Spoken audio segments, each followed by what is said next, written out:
ബഹുമാന്യരായ വിശിഷ്ടാതിഥി കേരള നിയമസഭ സ്പീക്കർ ശ്രീരാമകൃഷ്ണൻ അവർക്ക്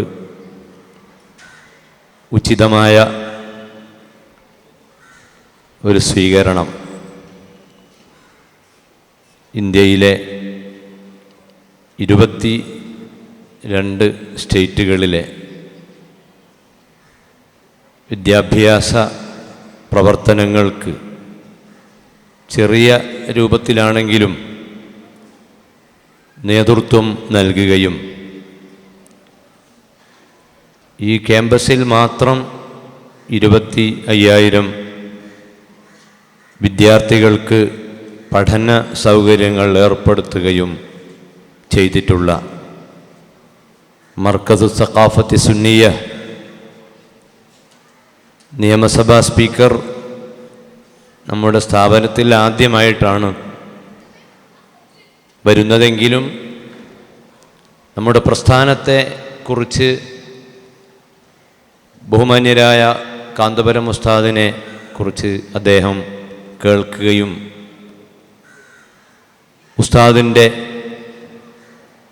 പ്രവർത്തനങ്ങൾ അദ്ദേഹത്തിൻ്റെ മണ്ഡലമായ പൊന്നാനി അടക്കമുള്ള സ്ഥലങ്ങളിൽ സജീവമായി നടക്കുന്നതുകൊണ്ട് മർക്കസിനെ കൂടുതൽ പരിചയപ്പെടുത്തേണ്ടതില്ല. എങ്കിലും നമ്മുടെ രാജ്യം ഇന്ന് നേരിടുന്ന എല്ലാ പ്രശ്നങ്ങൾക്കുമുള്ള മറുപടി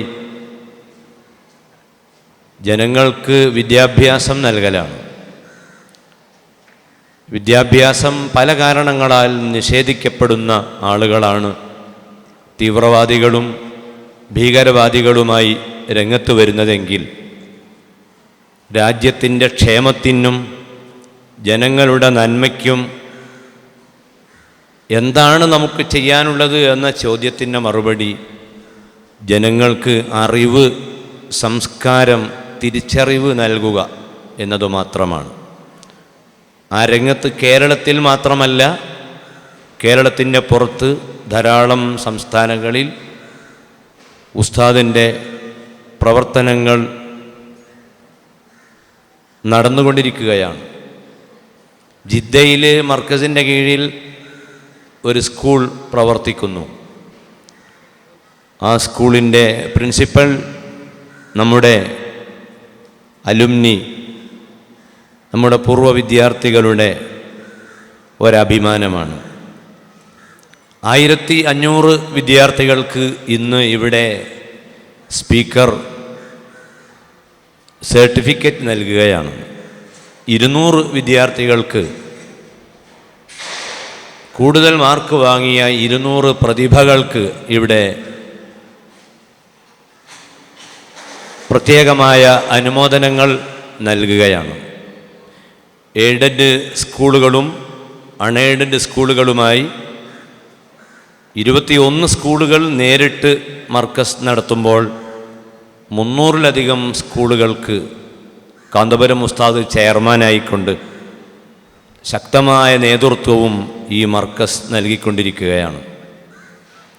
നമ്മുടെ രാജ്യം മത സൗഹാർദ്ദത്തിന് പ്രശസ്തിയുള്ള ഇന്ത്യ, ആ ഇന്ത്യയിൽ വളരെ അഭിമാനത്തോടെ തല ഉയർത്തി നിൽക്കുന്ന കേരളത്തിലെ ഈ നല്ല അന്തരീക്ഷം രൂപപ്പെടുത്താൻ നമ്മുടെ മുൻപുള്ള രാഷ്ട്ര നേതാക്കൾ കഠിനാധ്വാനം ചെയ്തപ്പോൾ ആ പതാക ഉയർത്തിപ്പിടിക്കാൻ മുന്നോട്ട് വന്ന വ്യക്തിത്വങ്ങളാണ് ബഹുമാനപ്പെട്ട ഉസ്താദിൻ്റെ ഈ സേവനങ്ങളെ എപ്പോഴും അഭിനന്ദിച്ചു കൊണ്ടിരിക്കുന്നത്. പൊന്നാനിയിൽ കാസിം കോയയുടെ വീട്ടിൽ വെച്ചാണ് നമ്മളെ പ്രിയപ്പെട്ട വിദ്യാർത്ഥികളെ പൊന്നാനിയിലെ പള്ളിയിൽ വിളക്കത്തിരിക്കാൻ കൊണ്ടുപോയപ്പോൾ ബഹുമാന്യനായ സ്പീക്കറെ അവിടുന്ന് കണ്ടു. അന്ന് സ്പീക്കറല്ല, അന്ന് നിയമസഭയിലേക്ക് മത്സരിച്ചുകൊണ്ടിരിക്കുകയാണ്. ഉസ്താദിൻ്റെ പ്രാർത്ഥനയും ഉസ്താദിൻ്റെ അനുയായികളുടെ പിന്തുണയുമെല്ലാം ലഭിച്ചാൽ ജയിക്കും എന്ന് അന്ന് ഞങ്ങളോട് പറയുകയും അങ്ങനെ ജയിക്കുകയും പിന്നീട് നിയമസഭയിൽ നല്ല പ്രകടനം, നിയമസഭയിൽ നടക്കുന്നതൊക്കെ ഓൺലൈനിൽ ഇങ്ങനെ കാണുന്നത് കൊണ്ട് അദ്ദേഹത്തിൻ്റെ ഇടപെടലുകൾ വളരെ സ്തുത്യർഹമാണ്. എയ്ഡഡ് സ്കൂളുകളിൽ എല്ലാ മതത്തിൽപ്പെട്ടവരും ചേർന്നിരുന്ന് പഠിക്കുമ്പോൾ ഉള്ള ആ സൗഹാർദ്ദം അൺഎയ്ഡഡുകളിൽ കിട്ടുന്നില്ല എന്ന ഒരു പരാതിയുണ്ട്. പക്ഷേ എല്ലാ സ്കൂളുകളെയും എയ്ഡഡ് ആക്കാൻ ഗവൺമെൻറ്റിന് കഴിയുമോ? അങ്ങനൊരു വിഷയം ഇവിടെ ബാക്കിയുണ്ട്. എന്നാൽ മർക്കസിനെ സംബന്ധിച്ചിടത്തോളം മർക്കസിൻ്റെ എല്ലാ സ്കൂളുകളും, ആ സ്കൂളുകളിൽ എല്ലാ മതത്തിലും വിഭാഗത്തിലും പെട്ട ആളുകൾ പഠിച്ചുകൊണ്ടിരിക്കുകയാണ്. അധ്യാപികമാരും അധ്യാപകന്മാരും കൂടുതലും നോൺ മുസ്ലിംസാണ്. കോഴിക്കോട് ജില്ല അടക്കം നമ്മളെ കേരളത്തിലെ ഏതാണ്ട് എല്ലാ ഡിസ്ട്രിക്റ്റുകളും അവിടെ എല്ലാം മർക്കസിന് സ്കൂളുകളും അതുപോലെ വിദ്യാഭ്യാസ സംവിധാനങ്ങളുമുണ്ട്. അതെല്ലാം മതസൗഹാർദ്ദത്തിൽ അധിഷ്ഠിതവുമാണ്. അങ്ങനെയുള്ള മതേതരത്വത്തെയും മതത്തെയും മതവിശ്വാസത്തെയും പ്രോത്സാഹിപ്പിക്കുന്ന ഈ സ്ഥാപനത്തിന് ബഹുമാന്യരായ സ്പീക്കറുടെയും ഈ രാജ്യത്തെ ഗവൺമെൻറ്റിൻ്റെയും പത്രപ്രവർത്തകരുടെയും ചാനലുകളുടെയും എല്ലാം പിന്തുണ ഉണ്ടാകുമെന്ന് ഞങ്ങൾ ആഗ്രഹിക്കുകയും പ്രതീക്ഷിക്കുകയുമാണ്. ഈ പരിപാടിയിലേക്ക് വളരെ പ്രയാസങ്ങൾ സഹിച്ച് എത്തിയിട്ടുള്ള ബഹുമാന്യരായ സ്പീക്കർ അവർകൾക്കും അദ്ദേഹത്തിൻ്റെ കൂടെ വന്നിട്ടുള്ള ഓഫീസ് ഉദ്യോഗസ്ഥന്മാർക്കും പോലീസുകാർക്കും എല്ലാ സന്തോഷങ്ങളും അറിയിച്ചുകൊണ്ട് വാക്കുകൾ നിർത്തുന്നു.